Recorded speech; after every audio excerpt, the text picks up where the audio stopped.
Hello guys, welcome to my new video. So हमने start कर रखी थी फंक्शनल एनालिसिस, जिसके हमने 2 लेक्चर कवर कर लिए हैं। आज है फंक्शनल एनालिसिस का लेक्चर 3, जिसमें हम एक नया थ्योरम स्टार्ट करेंगे। नहीं, वो देखते हैं क्या है। Let X comma D be a metric space which is obtained from नोम and D bar is defined as D bar X X equal to 0 for X equal to Y and d bar x comma y equal to 1 plus dx comma y for x is not equal to y. Prove that x comma d bar is metric but not normed linear space.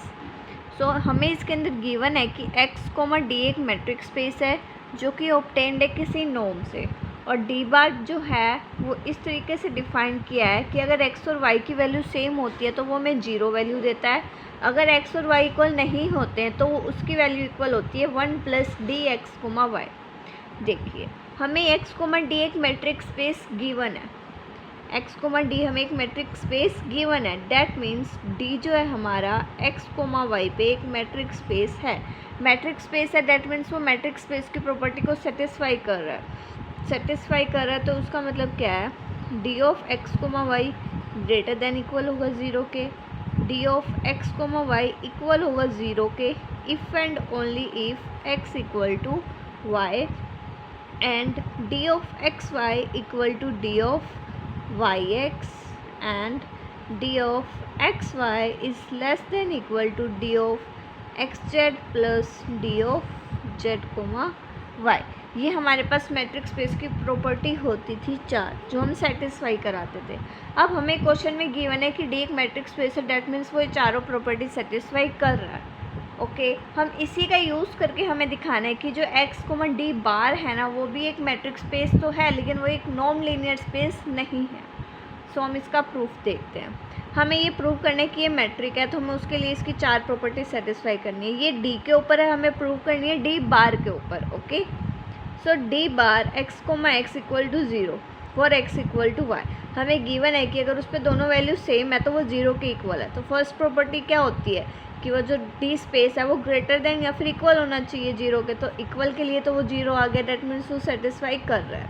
अब not equal के लिए हमें दे रखा है कि वो equal है 1 प्लस डी एक्स वाई के, 1 plus D X comma Y. Okay, अब हमें पता है कि डी ऑफ एक्स वाई जो है वो एक मैट्रिक स्पेस है। मैट्रिक स्पेस है तो ये वाली term greater than equal to 0 है। अब ये वाली टर्म 0 या 0 से बड़ी है। ओके, अब मैं उसमें 1 ऐड करूँगी तो वो भी टर्म जो आएगी वो भी ग्रेटर देन इक्वल टू 0 आएगी। तो इसके लिए मतलब वो D bar X comma Y के लिए भी वो कंडीशन सेटिस्फाई कर रहा है। डैट मीन्स हमारी फर्स्ट प्रॉपर्टी सेटिस्फाई हो रही है। हमें सेकंड प्रॉपर्टी दिखानी होती है D of X Y equal होता है 0 के if and only if X equal to Y. So हमने डी बार एक्स वाई ले लिया 0 के इक्वल। ओके, अब हमें बताना है कि ये जो टर्म है वो 0 के इक्वल होती है कब, जब ये दोनों वैल्यू इक्वल होती है। और हमें ये चीज़ गिवन ही है कि जब ये दोनों वैल्यू इक्वल है तो वो बार की टर्म 0 के इक्वल है, राइट। ये चीज़ हमें ऑलरेडी गिवन है, तो इसका मतलब ये हमारी बाय डेफिनेशन ही ये चीज़ प्रूव हो गई। ओके, सो अब थर्ड प्रॉपर्टी जिसके अंदर हमें सिमेट्री प्रूव करनी होती है। So let D bar X comma Y हमें किसके इक्वल गिवन है, 1 प्लस डी एक्स वाई के। अब डी एक्स वाई क्या है, एक मैट्रिक स्पेस। वो मैट्रिक स्पेस है तो वो अपनी इस प्रॉपर्टी को सेटिस्फाई कर रहा है। डैट मीन्स मैं D of X comma Y को डी वाई एक्स से रिप्लेस कर सकती हूँ, क्योंकि डी जो एक मैट्रिक स्पेस है। तो 1 प्लस डी वाई एक्स क्या हो जाएगा, 1 प्लस डी एक्स वाई है डी बार एक्स वाई। अगर मैं एक्स को रिप्लेस कर दूँ वाई से और वाई को रिप्लेस कर दूँ एक्स से, सो इधर भी ये चीज़ रिप्लेस हो जाएंगी आपस में। So D bar X comma Y किसके इक्वल आ गया, D bar Y comma x.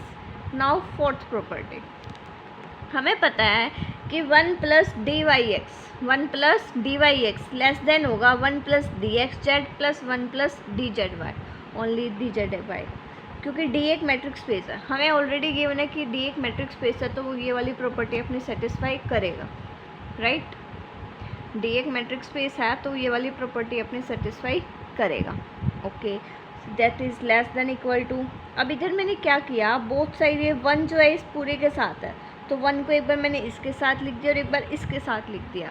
अब ये 1 प्लस डी एक्स जेड क्या बन गया, 1 plus D X Z D bar X comma Z, और 1 प्लस डी जेड वाई क्या बन गया, डी जेड कोमा वाई। अब ये क्या था, D bar X comma Y, ये बार की टर्म में लेस देन आ गई, यानी कि डी हमें मैट्रिक दे रखा था, मैंने डी के ऊपर मैट्रिक की प्रॉपर्टी लगा दी।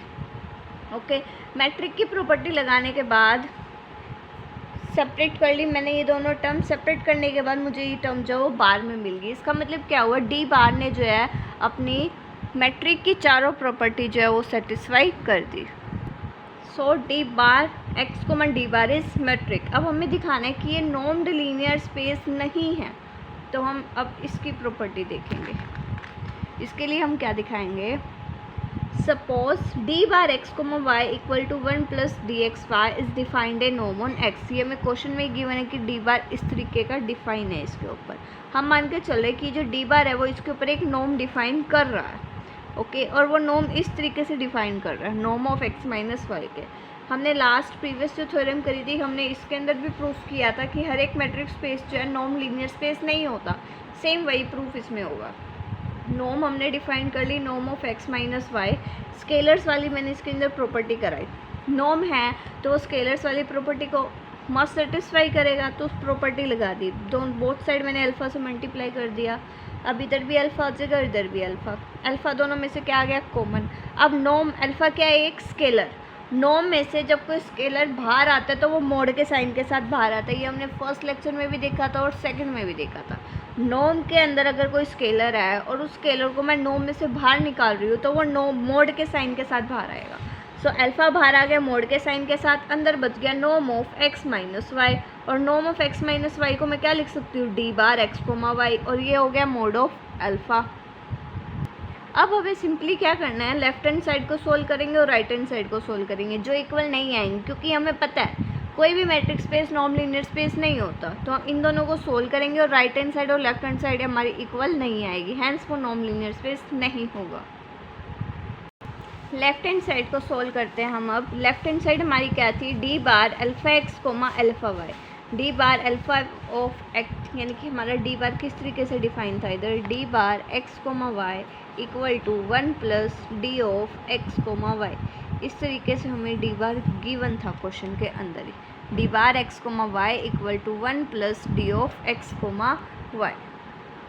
सो अब मैं ये वाली प्रॉपर्टी इसके अंदर लगाऊंगी, यानी कि x को रिप्लेस कर दिया अल्फ़ा एक्स से और y को रिप्लेस कर दिया अल्फ़ा वाई से, तो वो क्या बन जाएगा, 1 plus D of alpha X comma alpha Y equal to 1 plus इस d के ऊपर मैंने लगा दी नॉर्म, क्योंकि मैंने उधर माना था कि डी ऑफ एक्स वाई के ऊपर मैंने नॉर्म डिफाइन करी है किस तरीके से, norm of X minus Y के तरीके से।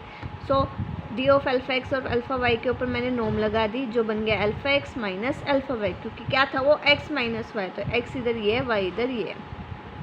अल्फ़ा है, दोनों में से कॉमन आ जाएगा। अब मोड नॉर्म के अंदर कोई स्केलर बाहर आता है तो वो मोड के साइन के साथ बाहर आता है, वही पैटर्न इधर किया है। ये आगे हमारा लेफ्ट हैंड साइड को सोल्व करके, राइट हैंड साइड को हमारे पास ये थी डी बार एक्स वाई, हमारा बन गया ये वाली प्रॉपर्टी लगाई हमने ऊपर जो डिफाइन कर रखी है।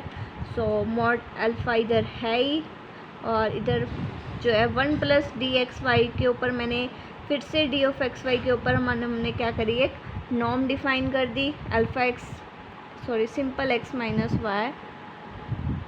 इधर हमने क्या किया है, मोड अल्फ़ा को अंदर मल्टीप्लाई कर दिया, मोड अल्फ़ा को 1 से किया, आ गया मोड अल्फ़ा को करा डी एक्स वाई के साथ, mod alpha into D X Y आएगा इधर, mod alpha into D of X Y, इधर ये टर्म आई है। डी ऑफ एक्स वाई को इधर नॉर्म की टर्म में लिख दिया, norm of X minus Y. अब देखिए ये दोनों टर्म इक्वल नहीं है, इधर 1 है इधर मोड अल्फ़ा, ये टर्म सेम है लेकिन आगे 1 है और इधर mod alpha, hence left hand side और राइट हैंड साइड इक्वल नहीं है, hence our assumption is wrong. D bar जो है वो नॉर्म नहीं है, hence given metric space is not a norm linear space. हम मान के चले थे कि डी बार जो है हमने एक नॉर्म डिफाइन करी थी ना, इस तरीके की ये नॉर्म होएगी, लेकिन वो नॉर्म होती तो ये जो स्केलर्स की प्रॉपर्टी हमने दिखाई है तो वो सेटिस्फाई करती है ना, स्केलर्स की प्रॉपर्टी इक्वल आती है अगर वो नॉर्म होती, तो हम नॉर्म मान के चले लेकिन वो स्केलर्स की प्रॉपर्टी को सेटिस्फाई नहीं कर रहा, that means our assumption is wrong, hence D bar is not a norm. So previous lecture में भी हमने वैसे ही पढ़ा था कि जितने भी मैट्रिक स्पेस होते हैं वो नॉर्म लीनियर स्पेस नहीं होते, सो इसका आंसर वैसे ही रॉन्ग आना था, बट हमें इधर क्वेश्चन में पूछ रखा है कि वो नॉर्म लीनियर स्पेस नहीं होगा, सो हमें इसका प्रूफ देना है इधर। आई होप आपको आज की थ्योरम अच्छे से समझ में आ गई होगी।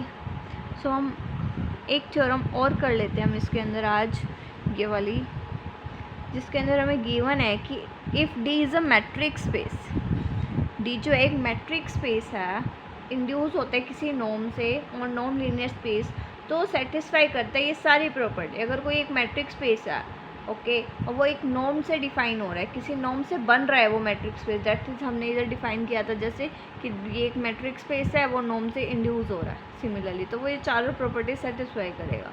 Okay, D of X Y किसके इक्वल होगा? D of X minus Y comma zero के। D of alpha X comma zero किसके इक्वल होगा? Mod of alpha D X comma zero के। D of X plus Z comma Y plus Z equal होगा D of X comma Y.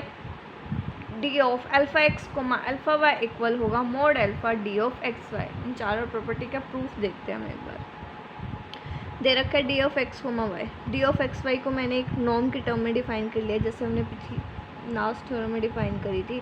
D of X Y को मैंने इधर define कर लिया इस तरह की नॉर्म, सिंपल नॉर्म है बाय डेफिनेशन ये तो। सो डी ऑफ एक्स वाई को लिख सकती हूँ मैं एक्स माइनस वाई नॉर्म में। ओके, मैं इसमें से माइनस कर दूँगी अगर ज़ीरो, तो भी कोई इसके अंदर इफेक्ट नहीं पड़ेगा, कोई भी फ़र्क नहीं पड़ेगा। सो मैं इस टर्म को मान लूँगी एक टर्म और इसको मान लूँगी दूसरी टर्म, तो मैं इसको ये लिख सकती हूँ D of X minus Y comma zero. Because अगर मैं इस टर्म का नॉर्म निकालूंगी तो क्या बनेगा? Norm of X minus Y minus zero, और इसका तो कोई फ़र्क नहीं पड़ता, तो मेरे पास यही टर्म आ जाएगी norm of X minus Y. Hence हमें इसके इक्वल दिखाना था, वो आ गई, क्योंकि जीरो को सेपरेट करने से कोई फ़र्क नहीं पड़ेगा इस पर। नेक्स्ट क्या है? D of alpha X comma zero. Alpha X comma zero को अगर मैं नॉर्म खोलूँगी तो वो बनेगा norm of alpha X minus zero. Zero minus में है तो कोई फ़र्क नहीं पड़ेगा, अल्फा एक्स बन जाएगा। अल्फा एक स्केलर है और स्केलर नॉर्म से बाहर आता है तो मोड के साइन के साथ बाहर आता है, तो इधर हो गया mod alpha into norm of x.